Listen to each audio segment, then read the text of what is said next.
প্ৰথমতে মই সমূহ অসমবাসী তথা ৰাইজক ৰঙালী বিহু আৰু আজি গৰু বিহুৰ আন্তৰিক শুভেচ্ছা তথা অভিনন্দন জ্ঞাপন কৰিছোঁ।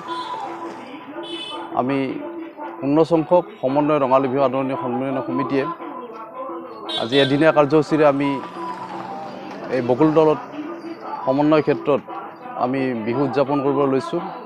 আৰু বিহু উদযাপনৰ আমাৰ আজি প্ৰথম দিনৰ মানে ৰাতিপুৱা প্ৰথম কাৰ্যসূচী আছিল আমাৰ পতাকা উত্তোলন। মই ৰাতিপুৱাই পতাকা উত্তোলন কাৰ্যসূচী আমাৰ হৈ গ'ল। তাৰপিছত আমাৰ স্মৃতিতৰ্পণ আছিল, বৃক্ষৰোপণ আছে, বিভিন্ন ভেকচন প্ৰতিযোগিতা, কুইজ প্ৰতিযোগিতা আছে। এনেকৈ আমাৰ সন্ধিয়ালৈকে আমাৰ বিহু নৃত্য প্ৰতিযোগিতা আছে। আমন্ত্ৰিত বিহুৱা দলৰ দ্বাৰা আমাৰ বিহু পৰিৱেশন হ'ব। সন্ধিয়ালৈকে আমাৰ সাংস্কৃতিক সন্ধিয়া গীত মাত পৰিৱেশন কৰিব। গতিকে সমূহ ৰাইজক আমি আমাৰ এই বিহুতলীত উপস্থিত হৈ আমাক বিহুখন সুকলমে পৰিচালনা কৰাৰ ক্ষেত্ৰত লগতে আমাক উৎসাহ যোগাব বুলি আশা ৰাখি